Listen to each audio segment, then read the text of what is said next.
नमस्कार दोस्तों, प्रेरणादायक कहानियाँ विषय में आपका स्वागत है।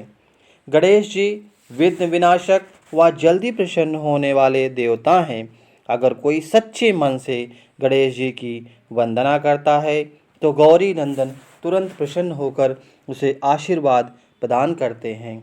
वैसे भी गणेश जी जिस स्थान पर निवास करते हैं उनकी दोनों पत्नियां रिद्धि और सिद्धि भी उनके साथ रहती हैं। उनके दोनों पुत्र शुभ व लाभ का आगमन भी गणेश जी के साथ ही होता है। कभी कभी तो भक्त भगवान को असमंजस में डाल देते हैं। पूजा पाठ व भक्ति का जो वरदान मांगते हैं वह निराला होता है। काफ़ी समय पहले की बात है। एक गांव में एक अंधी बुढ़िया रहती थी। वह गणेश जी की परम भक्त थी।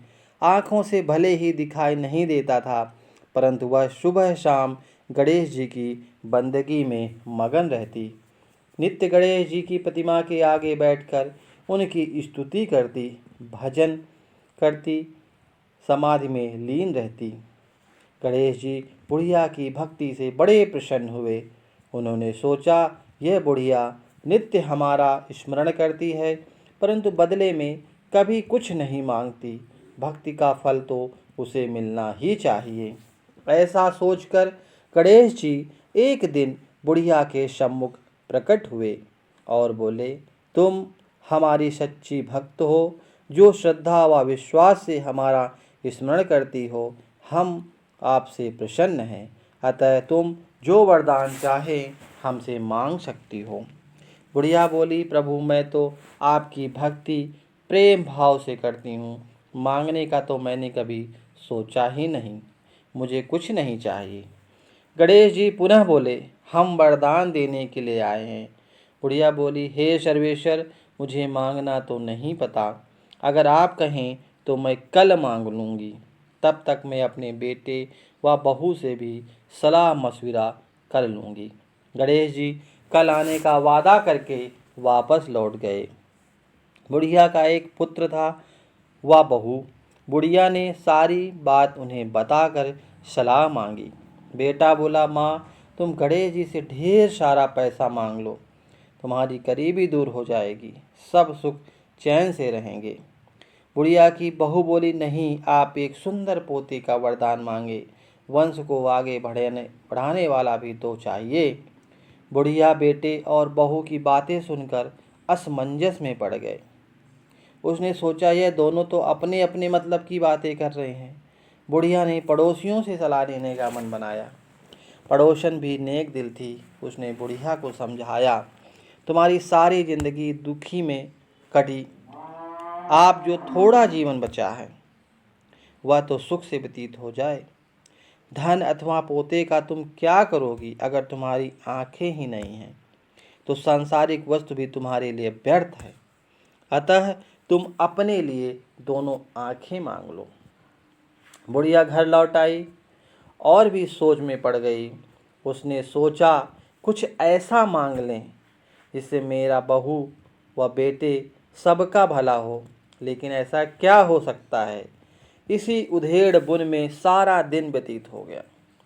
बुढ़िया कभी कुछ मांगने का मन बनाती तो कभी कुछ, परंतु कुछ भी निर्धारित न कर सकी। दूसरे दिन गणेश जी पुनः प्रकट हुए और बोले, आप जो भी मांगेंगे वह हमारी कृपा से हो जाएगा, ये हमारा वचन है। गणेश जी के पावन वचन सुनकर बुढ़िया बोली, हे गणराज, यदि आप मुझे प्रसन्न हैं तो कृपया मुझे मनवांछित वरदान दीजिए। मैं अपने पोते को सोने के गिलास में दूध पीते देखना चाहती हूँ। बुढ़िया की बातें सुनकर गणेश जी उसकी सादगी व सरलता पर मुस्कुरा दिए। बोले, तुमने तो मुझे ठग ही दिया।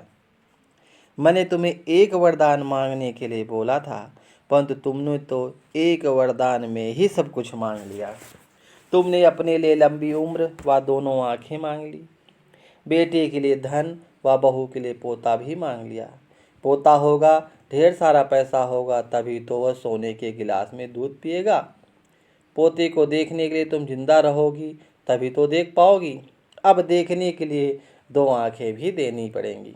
फिर भी वह बोले, जो तुमने मांगा वह सब सत्य होगा। यह कहकर गणेश जी अंतर्ध्यान हो गए। कुछ समय बाद गणेश जी की कृपा से बुढ़िया के घर पोता हुआ। बेटे का कारोबार चल निकला तथा बुढ़िया की आंखों की रोशनी वापस लौट आई। बुढ़िया अपने परिवार सहित सुखपूर्वक जीवन व्यतीत करने लगी। राधे राधे। दोस्तों, तो ये थी आज की कहानी। आशा है आपको ये पौराणिक कहानी बहुत ही पसंद आई होगी। अगर पसंद आई हो तो एक लाइक ज़रूर कर दें, और अगर आप चैनल पर नए हैं तो चैनल को सब्सक्राइब कर लें, ताकि ऐसी ही कहानियाँ आपको मिलती रहें। तब तक अपना ख्याल रखिए, हंसते रहिए, मुस्कुराते रहिए, और वीडियो पूरा देखने के लिए आपका बहुत बहुत धन्यवाद। राधे राधे।